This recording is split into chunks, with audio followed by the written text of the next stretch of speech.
خطبہ نمبر 196۔ آپ علیہ السلام کے خطبے کا ایک حصہ جس میں سرکار دو عالم صلی اللہ علیہ وآلہ وسلم کی مدح کی گئی ہے۔ بسم اللہ الرحمن الرحیم۔ رسول خدا صلی اللہ علیہ وآلہ وسلم کی بعثت۔ بعثه حين لا علم قائم ولا منار ساطع ولا منهج واضح۔ پروردگار نے آپ صلی اللہ علیہ وآلہ وسلم کو اس وقت مبعوث کیا جب نہ کوئی نشان ہدایت قائم رہ گیا تھا اور نہ کوئی منارہ دین روشن تھا اور نہ کوئی راستہ واضح تھا۔ زہد اختیار کرنے کی نصیحت۔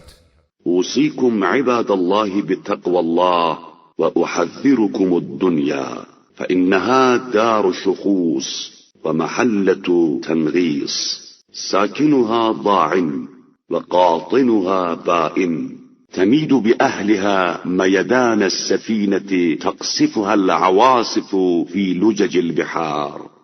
بندگان خدا، میں تمہیں تقوی الہی کی وصیت کرتا ہوں اور دنیا سے ہوشیار کر رہا ہوں کہ یہ کوچ کا گھر اور بدمزگی کا علاقہ ہے۔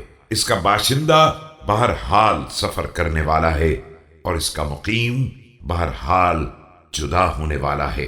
یہ اپنے اہل کو لے کر اس طرح لرزتی ہے جس طرح گہرے سمندروں میں تند و تیز ہواؤں کی زد پر کشتیاں۔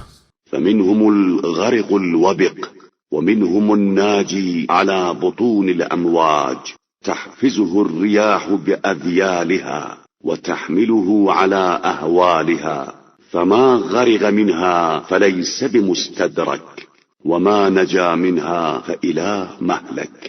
کچھ لوگ غرق اور ہلاک ہو جاتے ہیں اور کچھ موجوں کے سہارے پر باقی رہ جاتے ہیں کہ ہوائیں انہیں اپنے دامن میں لیے پھرتی رہتی ہیں اور اپنی ہولناک منزلوں کی طرف لے جاتی رہتی ہیں۔ جو غرق ہو گیا وہ دوبارہ نکالا نہیں جا سکتا اور جو بچ گیا ہے اس کا راستہ ہلاکت ہی کی طرف جا رہا ہے۔ عباد اللہ، الآن فاعلموا والألسن مطلقة والأبدان صحيحة والأعضاء لدنة والمنقلب فسيح والمجال عريض قبل إرهاق الفوت وحلول الموت فحققوا عليكم نزوله ولا تنتظروا قدومه۔ بندگان خدا، ابھی بات کو سمجھ لو جبکہ زبانیں آزاد ہیں اور بدن صحیح و سالم ہیں، اعضاء میں لچک باقی ہے اور آنے جانے کی جگہ وسیع اور کام کا میدان طویل و عریض ہے، قبل اس کے کہ موت نازل ہو جائے اور اجل کا پھندا گلے میں پڑ جائے۔